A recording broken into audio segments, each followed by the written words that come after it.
السلام علیکم ورحمۃ اللہ وبرکاتہ۔ خوش آمدید کہتا ہوں اپنے اس چینل پر، اور اللہ سے دعا کرتا ہوں کہ اللہ تعالیٰ سب کو اپنے حفظ و امان میں رکھے۔ آج کی اس ویڈیو میں ہم آپ کے ساتھ شیئر کریں گے کفر اور شرک کی باتوں کا بیان۔ ویڈیو اچھی لگے تو لائک ضرور کریں، جزاک اللہ۔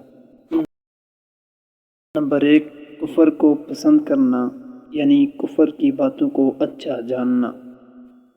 نمبر 2، کسی دوسرے سے کفر کی کوئی بات کرانا۔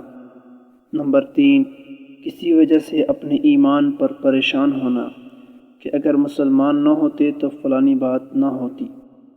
نمبر 4، اولاد وغیرہ کے کسی کے مر جانے کی وجہ سے اس قسم کی باتیں کہنا کہ خدا کو بس اسی کو ماننا تھا، دنیا بھر میں بس ماننے کے لیے بس یہی تھا۔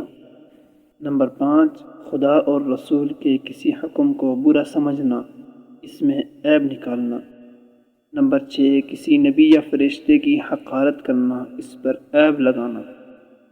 نمبر 7، کسی بزرگ یا پیر کے ساتھ یہ عقیدہ رکھنا کہ ہمارے سب حال کی اس کو ہر وقت ضرور خبر رہتی ہے۔ نمبر 8، نجومی پنڈت یا جس پر جن چڑھا ہو اس سے غیب کی خبریں پوچھنا یا فال کھلوانا پھر اس کو سچ جاننا۔ نمبر 9، کسی بزرگ کے کلام سے فال دیکھ کر اس کو یقینی سمجھنا۔ نمبر 10، کسی کو دور سے پکارنا اور یہ سمجھنا کہ اس کو خبر ہوگی۔ امید کرتا ہوں کہ آج کی چھوٹی سی ویڈیو آپ کو ضرور پسند آئی ہوگی۔ اگر پسند آئے تو چینل کو ضرور سبسکرائب کر دیں تاکہ اسی طرح کی ویڈیوز کا نوٹیفیکیشن سب سے پہلے آپ تک پہنچ سکے۔ اپنا بہت سا خیال رکھیے گا، ملتے ہیں نیکسٹ ویڈیو میں، تب تک کے لیے